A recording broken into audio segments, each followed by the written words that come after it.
الشیطان الرجیم بسم اللہ الرحمن الرحیم یا بنی آدم لا یفتننکم الشیطان کما اخرج ابویکم من الجنة ینزع عنہما لباسہما لیریہما سوآتہما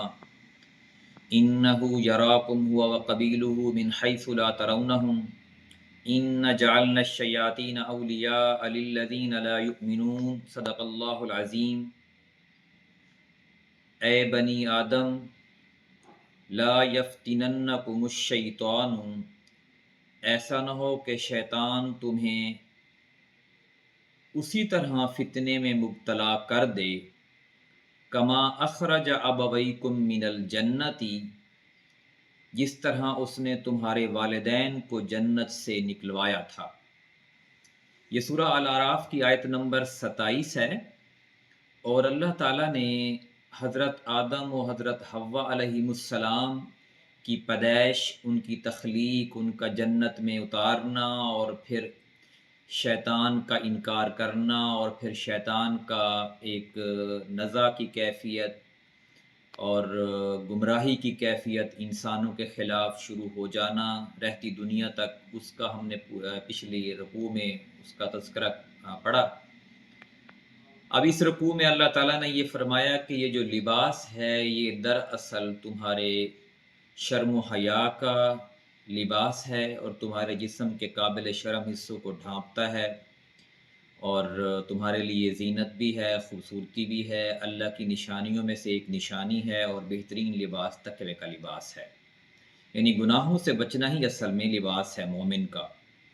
تو آج کی اس آیت میں یہ اللہ نے بڑا خوبصورت انداز میں انسانیت کو بات سمجھائی ہے۔ اگر اتنی واضح بات کو سمجھنے کے باوجود، کہنے کے باوجود بھی انسان نہ سمجھ سکے تو یہ اس کی بدقسمتی ہے۔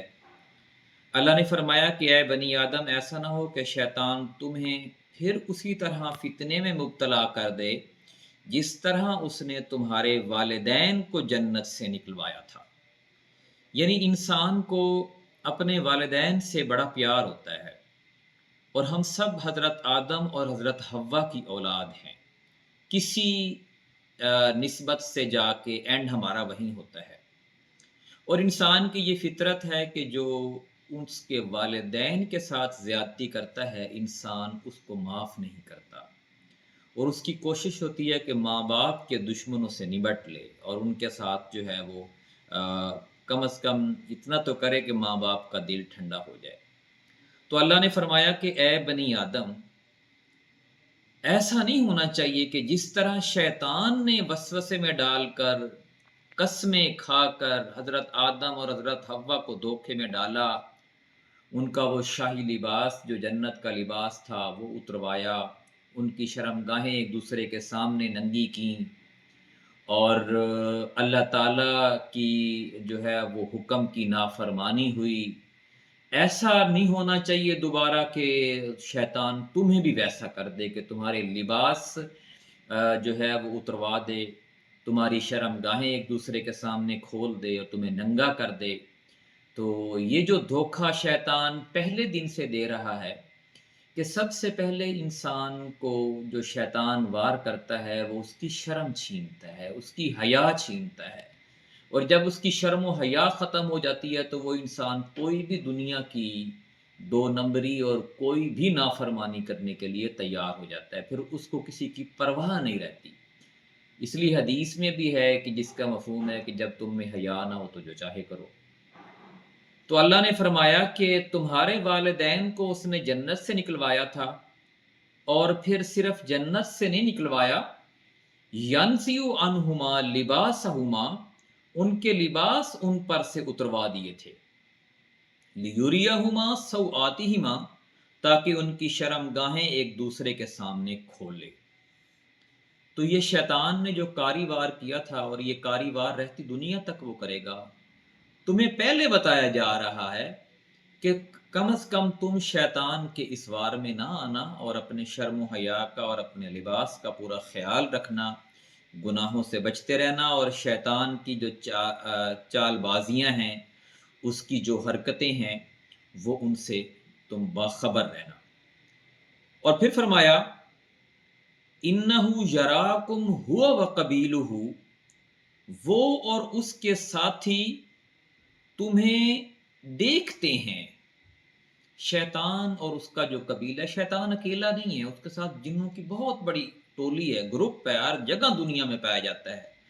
وہ اور اس کے ساتھی تمہیں ایسی جگہ سے دیکھتے ہیں من حیث لا ترونہم، جہاں سے تم انہیں نہیں دیکھ سکتے۔